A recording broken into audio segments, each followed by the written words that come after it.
are here at the Hamilton, Ontario Sheraton Hotel for the reunion of the SPADs, which is the Sabre Pilots of Air Division Squadrons, ex-Sabre pilots of the Cold War. And we're here with retired Wing Commander Payne, or Doc Payne, as he's known, former commanding officer of the 427th, 427 Lion Squadron. I joined the squadron, 427 Squadron, shortly after Don left the squadron.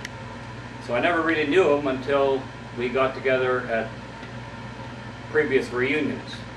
But his reputation preceded him, and it was a pleasure to finally meet him.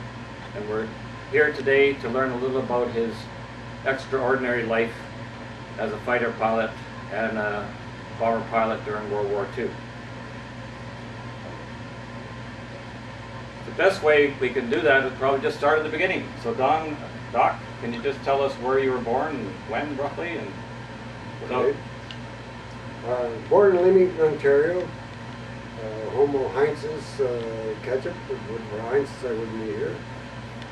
I grew up on a farm south of London in Belmont, and went to SS number 14 Middlesex County School, in the country school, and did my high school and started university in London, Ontario. So London is really my hometown. London, Ontario. So you joined the Royal Canadian Air Force somewhere at the beginning of World War II. Yep. And I joined the Air Force here in Hamilton, actually. And because the recruiting officer in London was a friend of a buddy of mine who was also going to join the Air Force. We were both 17, just over 17 years old. So he wouldn't accept it. So we came to Hamilton and smoked him through here, and we thought it would be a couple of months. This was in early 1943. Oh well, it would be April, May 1943, right the school year. And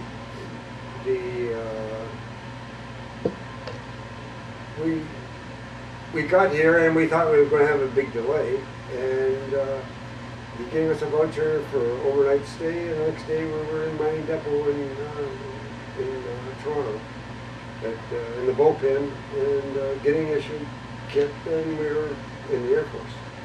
Right. Yeah, so we did our initial training in Toronto at the exhibition grounds, along with thousands of them. And then we left there. You want to go from there? I left there and went to initial training school in Belleville. It was a school for the blind, which is very apropos. But the ITS, our initial training school, was also our ground school and your selection, air crew selection area. And from the ITS, I was selected as pilot and went to Pendleton, Ontario, which is just east of Ottawa, in Tagamoss, and did my elementary flying training there, EFTS. Graduated from that and went to Camp Borden on Harvards, and I got my wings at Camp Borden. Graduated with a commission, which was a surprise, because I always thought I'd be the last one. But anyway, that didn't happen. So I'll go on from there. We'll go quickly into it. I did a quick hurricane conversion at Bagotville, and that was all just a very short one, 3 weeks. And went to Yarmouth, Nova Scotia for holding, and Louis Pasteur got on a boat and went to the UK.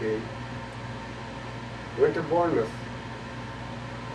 and while I was in Bournemouth, I was there about 4 days, and I got interviewed by an RAF wing commander because we were being held there doing backup during one time. And he interviewed about 5 of us, and 2 of us went to Reading, just south of London,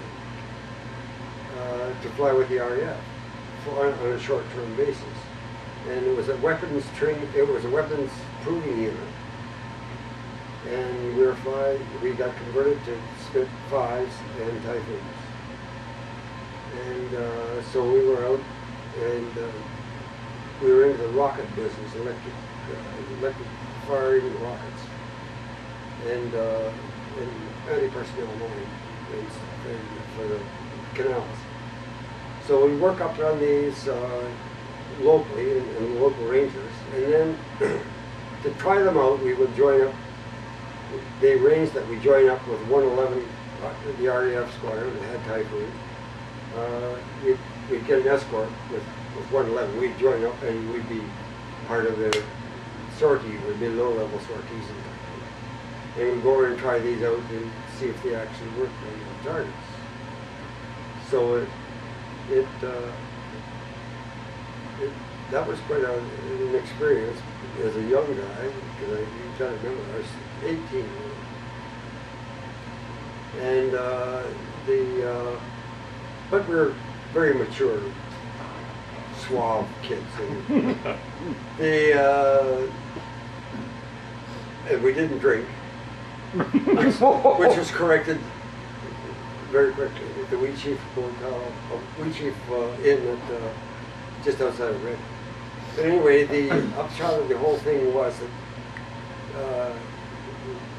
as we were there for a short time, and the RCF had given us leave to do this for short, and I wasn't aware of what the circumstances were. Anyway, make a long story short, within 8.5 weeks, we had done almost 40 sorties.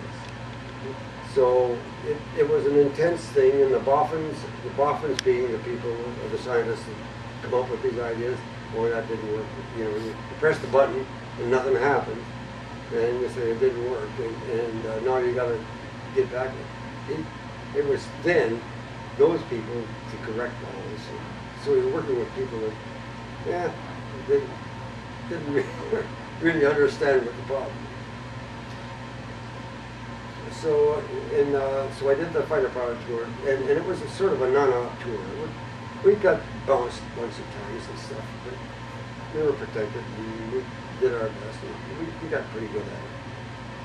And we were mostly canals, trains, Tiger tanks, they were dug in.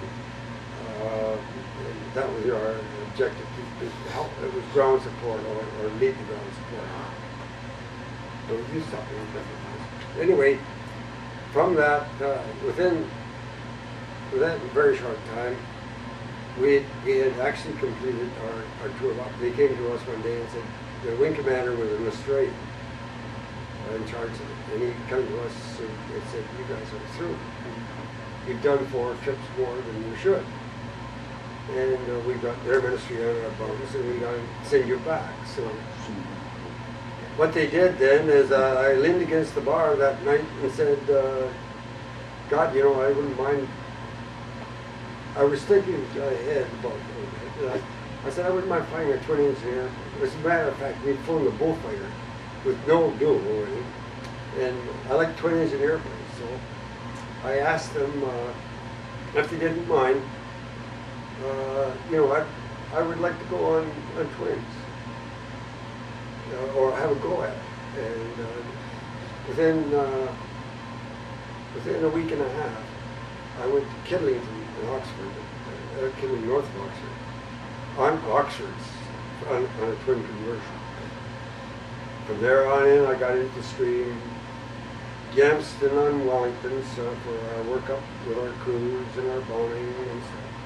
And then to a heavy conversion unit at Wombleton in the Muck, which is up in Yorkshire on Lancaster. That was the Lancaster conversion. And within 3 weeks of that, we were on squadron. And which squadron was that? 428 squadron. 428 is the Ghost Squadron. Right. for a very good reason, because you wound up coming back and you're far less people in the mess afterwards than when. But okay, so there I am and it's a little ironic, but Chester Hall was my CO. And but we never got to know the COs too well because they were pretty far removed, which became a thorn in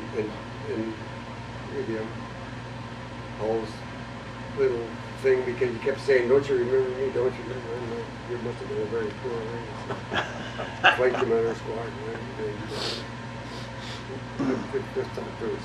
But anyway, he on the squadron, we did our trip. But we were there just a short while. Doc, can I ask a question? Did he not want to get to know his pilots and his crews because he knew that it would be a very short time, and therefore he wanted to divorce himself from us so it wouldn't hurt? It was more crew. It was more our problem than his problem, because we made ourselves pretty scarce when we came back. You got to remember that you're young, high mortality rate. You never made friends with anybody because you don't want to have well next time you wouldn't be there. I got some good people. And you're starting to get feedback from the other squadrons and buddies that you train with, and they're disappearing.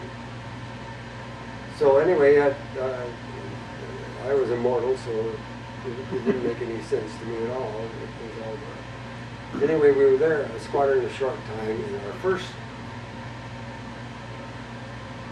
we got the call on the board, and I had my crew work up by this time.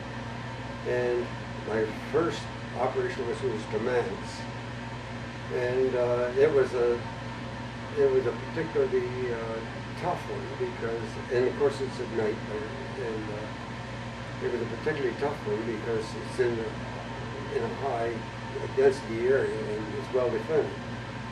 And you're snot-nosed green, you didn't know a thing, and all of a sudden you run into this. Well, you learn very quickly. And the target was? The target was Mance. Then, with this indoctrination, you've got to remember you got a crew and unindoctrinated.